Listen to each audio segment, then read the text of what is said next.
Assalamualaikum warahmatullahi wabarakatuh. Pada hari ini kita akan mulai mata kuliah Visual Branding sesi ke-13. Dengan tema yang akan dipilih yaitu membuat pola dan desain produk kemasan sepatu. Bersama saya Ibu Elida Krisinsari.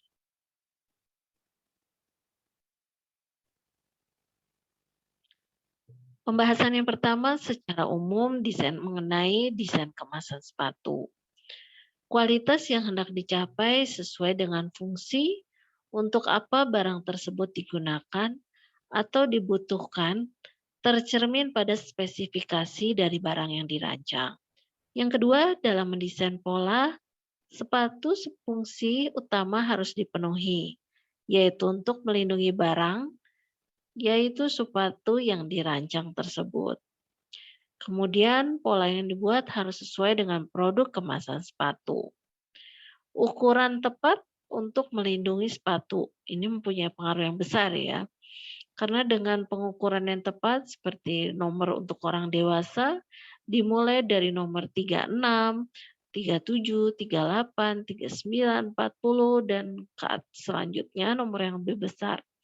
Dan untuk pola yang dipilih itu adalah ukuran tengah-tengah yaitu nomor 38. Ini mempunyai keunggulan dalam membuat seperti ini. Karena dengan desain itu, desain yang nyaman di kaki akan berpengaruh juga dengan nyaman dari penggunaan packagingnya. Jadi dalam mendesain packaging, buatlah desain yang semenarik mungkin dengan ide-ide yang inovatif, kreatif, sehingga menarik untuk pembeli mencoba membelinya. Desain produk dari kemasan ini dapat menarik konsumen untuk membelinya ya. Ini untuk poin yang telah Ibu jelaskan. Berikutnya, faktor spesifikasi desain produk kemasan sepatu. Ada beberapa yang berpengaruh, di antaranya yang pertama logo ya. Di sini logo berpengaruh karena memberikan identitas pada merek tersebut atau disebut juga dengan branding ya, merek atau branding. Nah, ini dengan adanya logo itu akan menjadi sesuatu yang menarik gitu. Dia membedakan antara satu merek dengan merek yang lainnya. Dan juga logo ini mempunyai segi filosofi sendiri. Pada umumnya tiap perusahaan mereka ingin mencoba memberikan logo yang berbeda, yang unik, yang mudah diingat dan itu perlu dipertimbangkan dalam pembuatan logo. Berikutnya dari segi fungsi. Fungsinya ini tidak lupa, fungsi utama adalah untuk melindungi dari produk yang ada di dalam packaging tersebut. Yang berikutnya, fungsi tambahannya adalah sebagai sarana promosi untuk menarik konsumen membeli dari produk yang kita rancang.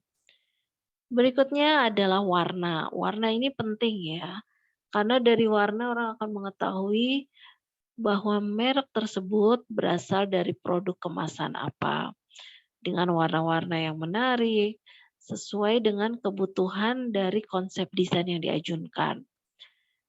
Dicontohkan untuk merek besar seperti ada merek makanan waralaba, kemudian minum makanan dalam kemasan atau minuman dalam kemasan, termasuk juga untuk deterjen dan juga pembersih ruangan. Banyak produk-produk mereka juga otomotif yaitu juga masuk. Mereka mempunyai ciri khas tersendiri dalam memberikan warna pada identitas produk kemasannya. Berikutnya adalah desain bentuk produk kemasan. Jadi ke bentuk ya di sini fokusnya. Dengan bentuk yang unik, yang beragam, itu akan menarik, akan membuat pembeda sekaligus menjadi nilai keunggulan, kelebihan yang membedakan daripada yang lain.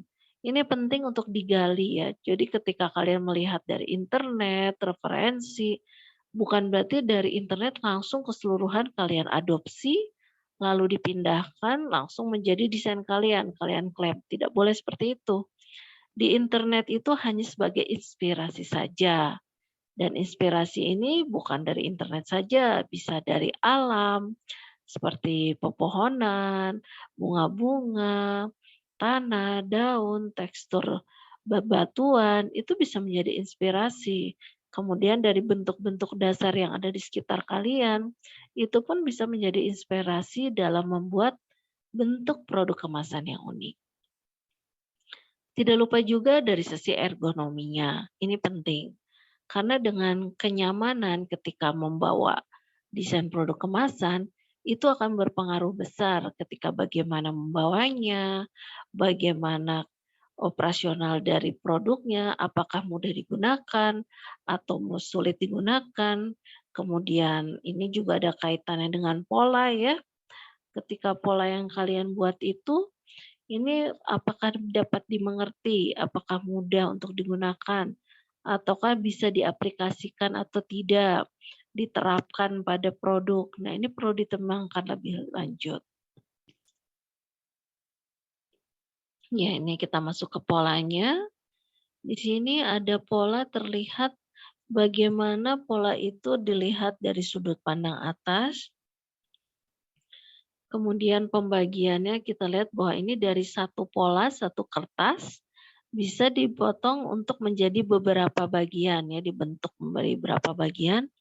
Nah, di sini perlu diperhatikan untuk menentukan dalam gambar kerja ya. Dalam gambar kerja itu untuk garis yang putus-putus, artinya dia itu ditekuk. Ya, itu bahasa dalam gambar kerja. Kemudian untuk garis terluar dia dibuat lebih tebal.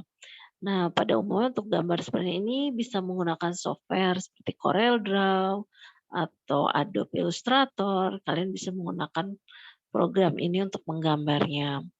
Kemudian penting untuk memberikan detail seperti keterangan. Jadi dimulai keterangan di bagian apa, bagian upper, atau bagian bawah, atau bagian samping, itu penting dijelaskan. Berikutnya, desain kemasan sepatu dapat menggunakan bahan yang melindungi sepatu. Jadi kalian ketika memilih untuk kemasan ini, pilihlah bahan yang ramah untuk digunakan ya, nyaman untuk digunakan sehingga tidak merusak dari produk sepatunya ini sendiri. Ini tidak terlepas produk sepatu, bisa juga produk-produk yang lainnya. Dan ini konsep desain mempertimbangkan keseluruhan unsur-unsur ergonomi dan detail gambar. Jadi di sini penting untuk menunjukkan detail gambar mulai bagaimana operasionalnya ketika lihat perspektif, kemudian dibuka, lalu ditutup kembali, kemudian ketika digantung seperti apa, ketika penyimpanan bagaimana. Ini menjadi penting perlu diperhatikan pada desainer dari hasil yang digambarkan. Ya, sekian hari ini penjelasan dari Ibu berkaitan pola dan desain dari kemasan sepatu. Berikutnya silakan kalian terus berinovasi, terus mengembangkan, karena Ibu yakin masing-masing dari kalian mempunyai potensi, bakat yang terus diasah, dapat berkembang, dan kalian tetap semangat, kalian pasti bisa sukses. Sekian materi dari Ibu. Terima kasih. Wassalamualaikum warahmatullahi wabarakatuh.